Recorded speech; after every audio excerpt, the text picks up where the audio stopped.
친모인 피고인 1과 그 남자친구인 피고인 2가 공모하여 피해 아동 A를 학대하여 사망에 이르게 한 사건입니다. 자, 범죄는 아동학대처벌법 제4조의 아동학대치사죄입니다. 쟁점은 아동학대처벌법 제4조가 정한 신분의 법적 성격, 즉 아동학대처벌법이죠.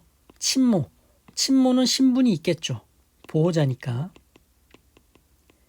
남자친구, 신분 없겠죠. 보호자가 아니죠. 그런데 공모했다. 즉 가공의 형태는 비신분자가 신분자에게 가공한 거죠.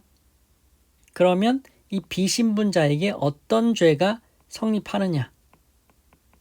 어떤 죄로 과형을 할 것이냐? 이것이 쟁점이 된 것입니다. 보시죠. 아동학대처벌법 제4조, 제2조 4호 감옥 내지 담옥은 보호자에 의한 아동학대로서 형법상 상해, 폭행, 유기, 체포, 감금 등의 죄를 범한 사람이 아동을 사망에 이르게 한 때 무기 또는 5년 이상의 징역에 처하도록 규정하고 있다. 이는 보호자가 아동학대처벌법 2조 4호 감옥 내지 담옥에서 정한 아동학대 범죄를 범하여 그 아동을 사망에 이르게 한 경우를 처벌하는 규정으로 형법 33조 본문의 신분관계로 인하여 성립될 범죄에 해당한다. 즉 아동학대처벌법 제4조는 진정신분범이다.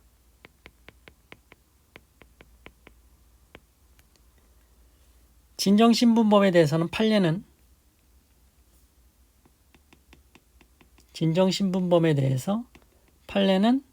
비신분자가 신분자에게 가공한 경우에 비신분자에게 죄가 모두 성립과 과형이 33조 본문에 따라서 연대적으로 처리를 하죠.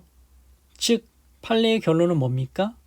남자친구 비신분자에게도 아동학대처벌법 제4조의 죄가 성립하고 그 형도 아동학대처벌법 제4조에서 정한 형으로 처단을 한다라는 것입니다. 33조 본문 연대적으로 판단한다. 그 얘기입니다.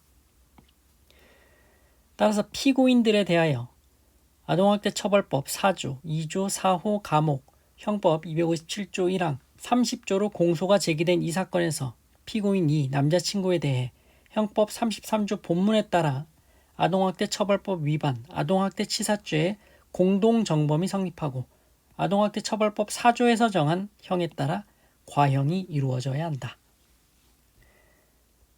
자, 진정신분범이고 비신분자는 신분자에게 가공한 형태, 즉 공모했다. 그러면 성립과 과형을 33조 본문에 따라 모두 연대적으로 판단한다. 그렇다면 비신분자인 남자친구에게도 아동학대처벌법 제4조의 죄가 성립하고 그 형으로 처단한다. 라는 것입니다. 자, 이 정도로 정리를 해 두시죠.